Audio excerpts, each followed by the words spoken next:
बिस्मिल्लाहिर्रहमानिर्रहीम। अस्सलाम वालेकुम दोस्तों और साथियों। हिंद की सरज़मीन औलिया अल्लाह की सरज़मीन है। इस सरज़मीन पर काफ़ी अरसे से अल्लाह के दोस्तों की आमद का सिलसिला जारी व सारी है, जिसमें हज़रत दाता गंजबख्श रहमतुल्लाह अलैह, हज़रत साबिर शाह कलीरी रहमतुल्लाह अलैह, हज़रत ख्वाजा निज़ामुद्दीन औलिया रहमतुल्लाह अलैह, हज़रत बाबा फरीदगंज शक्कर रहमतुल्लाह अलैह और दीगर बुलंद पाया अल्लाह के दोस्त तशरीफ़ लाए और अल्लाह की वहदानियत का पैगाम आवाम नास तक पहुँचाया।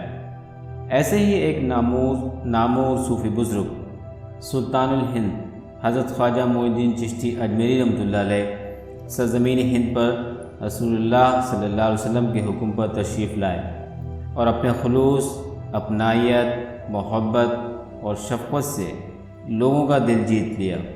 आपके हुस्न सलूक से मुतासिर होकर लाखों लोगों ने इस्लाम कबूल कर लिया। आपकी पुरखुलूस मोहब्बत से सिर्फ मुसलमानों ही नहीं बल्कि गैर मुस्लिम लोग भी आपके गर्विदा हो गए। जब हिंदुस्तान अंग्रेज़ों के मातहत था तो वायसराय मुल्क का सबसे ऊंचा ओहदा था। वायसराय हिंद लॉर्ड कर्ज़न ने 1902 में अजमेर शरीफ में हज़रत ख्वाजा मोइन-उद-दिन चिश्ती अजमेरी रहमतुल्लाह अलैह के मज़ार पर हाज़िरी दे चुका था और आपके बारे में मालूमात से भी आगाह था। मगर यहाँ पहुँचकर इसने जो मंज़र देखा वो उसके लिए हैरत अंगेज़ था। इसने देखा कि यहाँ बिला तफरीक मज़हब व मिल्लत बड़ी तादाद में लोग हाजिर हो रहे हैं। इनके अंदर इत्तेहाद व यगानगत है।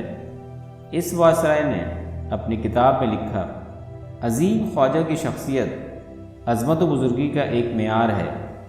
आज उनका मज़ार ऐसे मेयार अपनाए रखे हैं, बिलाशुबा इस बात से इनकार नहीं किया जा सकता कि हिंदुस्तान में अमली तौर पर एक कब्र हुकूमत कर रही है। इसी तरह 1911 में इंग्लैंड के शहंशाह जॉर्ज पंजुम ने अपनी मलका के हमराह हिंदुस्तान का दौरा किया। ये सियासी दौरा बेहद मसरूफ़ था, मगर शहंशाह जॉर्ज पंजुम की देरी न ख्वाहिश थी कि सुल्तानुल हिंद के मज़ार पर हाज़िरी दी जाए।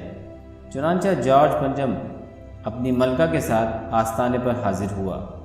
हिंदुस्तानी गवर्नमेंट की ये रवायत काफ़ी अरसे से कायम है कि वहाँ जो भी नई गवर्नमेंट आती है वो गवर्नमेंट का इंतज़ाम संभालने से पहले सुल्तानुल हिंद हज़रत ख्वाजा गरीब नवाज़ रहमतुल्लाह अलैह के मज़ार पर हाज़िरी देती है, चादर चढ़ाती है और अपने मुल्क का निज़ाम अच्छी तरह से चलाने के लिए उनसे दुआ की दरख्वास्त करती है।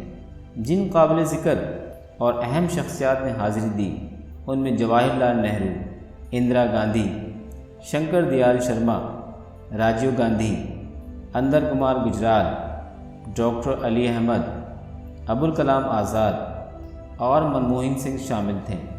हज़रत ख्वाजा गरीब नवाज़ के आस्ताने पर पाकिस्तानी हुक्मरां भी अक़ीदत व मोहब्बत के साथ हाज़िरी देते रहे। बाबा कौम कायदे आज़म मोहम्मद अली जिन्ना ने तहरीक पाकिस्तान के दौरान यहाँ हाज़िरी दी। उनके अलावा जनरल ज़ियाउल हक, जनरल परवेज़ मुशर्रफ, बेनज़ीर भुट्टो, मियां ज़फ़रुल्लाह जमाली और दीगर अरबाब इक़्तिदार ने भी यहाँ हाज़िरी लगा चुके हैं। जनरल ज़ियाउल हक ने तासुरात के रजिस्टर पर तहरीर किया, अल्लाह ख़द्दाम की खिदमत कबूल फरमाए, आमीन। हज़रत ख्वाजा गरीब नवाज़ के दर पर लोगों का आना जाना लगा रहता है। गम के सताए, बेयारो मददगार, भूखे, गरीब, अमीर, बातनी उलूम के तालिब आपके मज़ार पर आते रहते हैं और अपनी मुराद पूरी होने के लिए उनके तुफ़ैल अल्लाह से दुआगो रहते हैं। हज़रत ख्वाजा गरीब नवाज़ ने पूरे ख़त्ते में इस्लाम का पैगाम पहुँचाया। इस पैगाम को पहुँचाने में आपको काफ़ी मुश्किलात का सामना भी करना पड़ा। आपको तरह तरह की तकलीफ़ें भी पहुँचाई गई, आपको रास्ते से हटाने की साजिश भी की गई, लेकिन आप डटे रहे। इस्लाम के मानी सलामती के हैं। औलिया अल्लाह ने लोगों को मोहब्बत का पैगाम दिया, इंसानियत का दर्स दिया, लोगों को उनकी असल यानी रूह से वाकिफ़ होने का पैगाम दिया। हुज़ूर अकरम सल्लल्लाहु अलैहि वसल्लम ने इरशाद फरमाया, मन अरफ़ा नफ्सहु फ़क़द अरफ़ा रब्बहु, यानी जिसने अपने नफ्स को पहचाना उसने अपने रब को पहचाना। तमाम अंबिया कराम की तालीमात यही है कि नौ इंसानी अपने आप से वाकिफ़ हो जाए, अपने रब से वाकिफ़ हो जाए। تاکہ ایک پرسکون زندگی اس کا احاطہ کر لے۔ دوستوں، اگر آپ کو میری یہ ویڈیو پسند آئی تو اسے ضرور لائک کیجیے گا اور اسے اپنے دوستوں میں ضرور شیئر کریں، اور اگر آپ نے میرے چینل کو اب تک سبسکرائب نہیں کیا تو اسے جلد سے جلد سبسکرائب کر لیں تاکہ آنے والی دوسری ویڈیوز کے بارے میں آپ کو پہلے سے پتہ چلے۔ انشاءاللہ اگلی ویڈیو میں پھر آپ سے ملاقات ہوگی، اس وقت تک کے لیے اللہ حافظ۔